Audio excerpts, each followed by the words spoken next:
Kaveri Kannada medium ಧಾರಾವಾಹಿಯಲ್ಲಿ ದೈವಾರಾಧನಾ ಪ್ರದರ್ಶನ ಮಾಡಿದ್ದಾರೆ ಅಂತ ಹೇಳ್ಬಿಟ್ಟು ಈಗ ಮಂಗಳೂರಿನ ದೈವಾರಾಧಕರು ಆಕ್ರೋಶವನ್ನು ವ್ಯಕ್ತಪಡಿಸುತ್ತಿದ್ದಾರೆ. ಹಾಗಾದ್ರೆ ಈ ಬಗ್ಗೆ ಸೀರಿಯಲ್ ಟೀಮ್ನ ರಿಯಾಕ್ಷನ್ ಏನು? ಈ ಬಗ್ಗೆ ಮಾತನಾಡೋದಕ್ಕೆ ನಮ್ಮ ಜೊತೆ ಇದ್ದಾರೆ ಸೀರಿಯಲ್ನ ನಿರ್ದೇಶಕರಾದ ಪ್ರೀತಮ್ ಅವರು. ಅವ್ರನ್ನ ಮಾತಾಡ್ಸೋಣ. ಸರ್, ಸೊ ಈಗ ನಿಮಗೆ ಗೊತ್ತಿರುವಂಥದ್ದು ಏನು ನಡೀತಿದೆ ಈಗ ಅಂತ ಹೇಳ್ಬಿಟ್ಟು, ನಿಮ್ಮ ಸೀರಿಯಲ್ ಪ್ರೋಮೋದಲ್ಲಿ ದೈವಾರಾಧನೆ ಪ್ರದರ್ಶನ ಮಾಡಿದ್ದೀರಾ ಅಂತ ಹೇಳ್ಬಿಟ್ಟು ಈಗ ಒಂದು ರೀತಿ ಆಕ್ರೋಶ ವ್ಯಕ್ತವಾಗ್ತಿದೆ. ಅಂದರೆ ಧಾರಾವಾಹಿಯನ್ನು ಆ ಒಂದು ಸೀನ್ಗಳೇನಿದೆ ಅದನ್ನು ಪ್ರದರ್ಶನ ಮಾಡಬಾರ್ದು ಅಂತ ಹೇಳ್ಬಿಟ್ಟು ದೈವಾರಾಧಕರು ಏನಿದ್ದಾರೆ ಅವರೆಲ್ಲರೂ ಕೂಡ ಪೊಲೀಸ್ ಮೆಟ್ಟಿಲೇರಿರುವಂಥದ್ದು. ಅಂದರೆ ಕಮಿಷನರ್ಗೂ ಕೂಡ ನಿಮ್ಮ ಬಗ್ಗೆ ಮತ್ತು ಪ್ರಶಾಂತ್ ಅವ್ರ ಬಗ್ಗೆ, ಅಂದರೆ ಏನು ದೈವಾರಾಧನೆ ಒಂದು ಪ್ರದರ್ಶನ ಮಾಡಿದ್ರು ಅವರ ಮೇಲೆ ಒಂದು ದೂರನ್ನು ದಾಖಲು ಮಾಡಿರುವಂಥದ್ದು. ಈ ಬಗ್ಗೆ ಏನು ಸರ್ ನಿಮ್ಮ ರಿಯಾಕ್ಷನ್?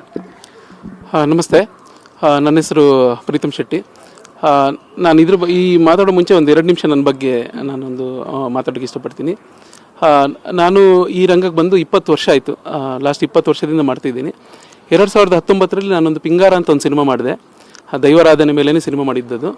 ಆ ಸಿನಿಮಾಗೆ ರಾಷ್ಟ್ರ ಪ್ರಶಸ್ತಿ ಬಂತು. ಹಾಗೆ ಇಲ್ಲಿ ಬೆಂಗಳೂರಲ್ಲಿ ಅಂತಾರಾಷ್ಟ್ರೀಯ ಪ್ರಶಸ್ತಿ ಕೂಡ ಬಂತು ಆ ಸಿನಿಮಾಗೆ. ಸೊ ಅದು ಕಂಪ್ಲೀಟಾಗಿ ನಾನು ನಮ್ಮ ಊರಿನಲ್ಲಿ ದೈವಾರಾಧನೆ ಏನಿದೆ ಅಂದರೆ, ಫಸ್ಟ್ ಆಫ್ ಆಲ್ ಏನಂದರೆ, ನಾನು ತುಂಬ ದೈವ ಭಕ್ತ. ಅಂದರೆ ಏನೇ ಒಂದು ಕೆಲಸ ನಮ್ಮ ಜೀವನದಲ್ಲಿ ಏನೇ ಮಾಡೋದಾದರೂ ಫಸ್ಟು ನಮ್ಮ ಫ್ಯಾಮಿಲಿಯ ದೈವ ಆಗ್ಬೋದು ಅಥವಾ ಕೊರಗಜ್ಜನಿಗೆ ಆಗ್ಬೋದು, ಅವರಿಗೆ ಕೈ ಮುಗಿದು ನಾನು ಅಲ್ಲಿ ಅಪ್ಪಣೆ ಕೇಳಿನೇ ನಾನು ಏನು ಅಂದರೆ ಯಾವ ಕೆಲಸ ಮಾಡೋದಾದರೂ ನಾನು ದೈವಗಳನ್ನು ಇದು ಮಾಡಿನೇ ಮಾಡೋದು. ಅಂದರೆ ಪ್ರತಿಯೊಂದು ವಿಷಯನೂ ದೈವಗಳನ್ನು ಕೇಳಿನೇ ನಾನು ಮುಂದುವರಿಯೋದು. ಏನು ಪಿಂಗಾರ ಮಾಡಿದಾಗಲೂ ಹಾಗೇನೆ. ಓಕೆ, ಪಿಂಗಾರ ಅಷ್ಟು ದೊಡ್ಡ ಯಶಸ್ಸಾಯಿತು ನಮಗೆ, ಅಂದರೆ ಅಷ್ಟು ದೊಡ್ಡ ಪ್ರಶಸ್ತಿ ಎಲ್ಲ ಬಂತು. ಸೊ ನಾನು ಅದರ ನಂತರ ಆ್ಯಕ್ಚುಲಿ ನಾನು 2016ರಲ್ಲಿ ಒಂದು ಮೀನಾಕ್ಷಿ ಮದುವೆ ಅಂತ ಧಾರಾವಾಹಿ ಮಾಡ್ತಿದ್ದೆ. ಅದರಲ್ಲೂ ಕೂಡ ನಮ್ಮ ದೈವಾರಾಧನೆ ಬಗ್ಗೆ ನಾನು ತೋರಿಸ್ತಿದ್ದೆ. ಅಂದರೆ ಎಲ್ಲೂ ಕೂಡ ನಾವು ದೈವಾರಾಧನೆನ ಕೆಟ್ಟದಾಗಿ ಎಲ್ಲೂ ತೋರಿಸಿಲ್ಲ. ಅಂದರೆ ನಾನೊಬ್ಬ ಮಂಗಳೂರಿನವನಾಗಿ ಅದನ್ನು ಕೆಟ್ಟದಾಗಿ ತೋರಿಸೋಕ್ಕಾಗಲ್ಲ. ಯಾಕೆಂದರೆ ನಾವು ಹುಟ್ಟಿ ಬೆಳೆದಿದ್ದೇ, ಅಂದರೆ ಹುಟ್ಟಿ ಬೆಳೆದು ನಮ್ಮ ಎಲ್ರಿಗೂ ಹೆಂಗೆ ಅಂದರೆ ದೈವ ಅಂದರೆ ನಮಗೊಂದು ತಾಯಿ ಥರನೇ. ಸೊ ನಾವು ಹುಟ್ಟಿ ಬೆಳೆದಿರೋದೇ ಅದರ ಜೊತೆ ಆಗಿರೋದ್ರಿಂದ ಖಂಡಿತವಾಗ್ಲೂ ಅದನ್ನು ಕೆಟ್ಟದಾಗಿ ನಾವು ತೋರಿಸೋಕೆ ಸಾಧ್ಯನೇ ಇಲ್ಲ, ಅಂದರೆ ದೈವನ. ಸೊ ಈಗ ನಮ್ಮ ಮಂಗಳೂರವ್ರು ತುಂಬ ಜನ ಹೊರಗಿರೋರಿಗೆ ಗೊತ್ತಿರುತ್ತೆ. ಅಂದರೆ ನಾವು ಹೊರಗಿರುವಾಗ ನಮ್ಮ ಹೊರಗಿರೋರು ಮಂಗಳೂರವ್ರು ದುಬೈಯಲ್ಲಿ, ಬೆಂಗಳೂರಲ್ಲಿ, ಬಾಂಬೆಲಿ ಎಲ್ಲಿರೋರಿಗೂ ಗೊತ್ತಿರುತ್ತೆ.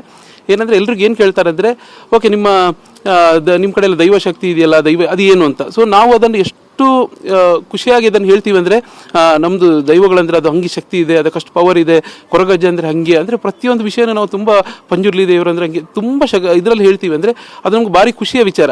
ಸೊ ನನಗೆ ಇಲ್ಲೊಂದು ವೇದಿಕೆ ಸಿಕ್ತು. ಅಂದರೆ ನಾನು ಅದನ್ನು ನಮ್ಮ ಕಡೆಯ ದೈವಗಳು ಏನಿದೆ ಅದನ್ನು ಅದು ಎಷ್ಟು ಸ್ಟ್ರಾಂಗ್ ಇದೆ, ಅಂದರೆ ಎಷ್ಟು ಪವರ್ಫುಲ್ ಇದೆ ಅಂತ ತೋರ್ಸೋಕೆ ವೇದಿಕೆ ಸಿಕ್ತು. ಇವನ್ ನಾನು ಪಿಂಗಾರದಲ್ಲಿ ಹೇಗೆ ದೈವಗಳನ್ನು ತೋರಿಸಿದ್ದೀನೋ ಹಾಗೆ ದೈವ ನರ್ತಕರು ಕೂಡ ಅವರ ಬಗ್ಗೆ, ಅಂದರೆ ಅವರು ಎಷ್ಟು ಪವರ್ಫುಲ್ ಇದ್ದಾರೆ, ಅವರ ಬಗ್ಗೆ, ಅವರ ಕಸುಬು ಬಗ್ಗೆ ತುಂಬ ಸ್ಟ್ರಾಂಗಾಗಿ ತೋರಿಸಿದ್ದೀನಿ. ಅಂದರೆ ಪಿಂಗಾರ ಯಾರು ನೋಡಿದವರು ಖಂಡಿತ ಗೊತ್ತಿರುತ್ತೆ ಅವ್ರ ಬಗ್ಗೆ. ಅಂದರೆ ಅಷ್ಟು ಗೌರವ ಇರೋದ್ರಿಂದ ಅದನ್ನು ತುಂಬ ಚೆನ್ನಾಗಿ ತೋರಿಸಿದ್ದೀವಿ ನಾವು. ಅಂದರೆ ಅವರ ಜೀವನ ಏನು, ಅವರು ಇದೇನು, ಯಾಕೆಂದ್ರೆ ನಾವು ತುಂಬ ಹತ್ತಿರದಿಂದ ನೋಡಿರೋದ್ರಿಂದ ಅದನ್ನು ತುಂಬ ಹಂಗಿನೇ ತೋರಿಸಿದ್ದೀವಿ.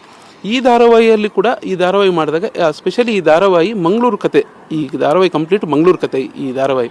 ಸೊ ಮಂಗಳೂರು ಕತೆ ಆಗಿರೋದ್ರಿಂದ ಇಲ್ಲಿ ನಮ್ಮ ಹೀರೋಯಿನ್ ಕೂಡ ಪ್ರತಿ ವಿಷಯಕ್ಕೂ ಕೂಡ, ಈ ಕಾವೇರಿ ಕನ್ನಡ ಮೀಡಿಯಂ ಯಾರ್ದು ನೋಡಿರ್ತಾರೆ ಅವ್ರಿಗೆ ಖಂಡಿತವಾಗ್ಲೂ ಗೊತ್ತಿರುತ್ತೆ, ಪ್ರತಿ ವಿಷಯ ಕೂಡ ಸ್ವಾಮಿ ಕೊರಗಜ್ಜ ಅಂತಲೇ ಹೇಳೋದು. ಈಗಲ್ಲ, ಮುಂಚಿಂದನೂ ಹೀರೋಯಿನ್ ಏನೇ ಅವಳಿಗೆ ಸಮಸ್ಯೆ ಬಂದರೆ ಸ್ವಾಮಿ ಕೊರಗಜ್ಜ ಅಂತಲೇ ಹೇಳೋದು.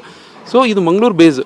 ಸೊ ಇಲ್ಲಿ ಅವಳಿಗೊಂದು ಸಮಸ್ಯೆ ಆದಾಗ ಆ ಸಮಸ್ಯೆಗೆ ಪರಿಹಾರ ಅಂದರೆ, ಈಗ ನಮ್ಮ ಕಡೆ ದೈವಗಳು ಸ್ಟ್ರಾಂಗ್ ಇರೋದ್ರಿಂದ ಮಂಗಳೂರಿಂದ ಆ ದೈವ ಅದಕ್ಕೆ ಎಷ್ಟು ಸ್ಟ್ರಾಂಗಾಗಿ ಪರಿಹಾರ ಕೊಡುತ್ತೆ ಮತ್ತು ಆ ದೈವದ ಶಕ್ತಿಗಳು ಎಷ್ಟು ಸ್ಟ್ರಾಂಗ್ ಇದೆ ಅನ್ನೋದನ್ನು ತೋರಿಸೋಕೆ ನಾವು ಇದನ್ನು ಮಾಡಿರೋದು.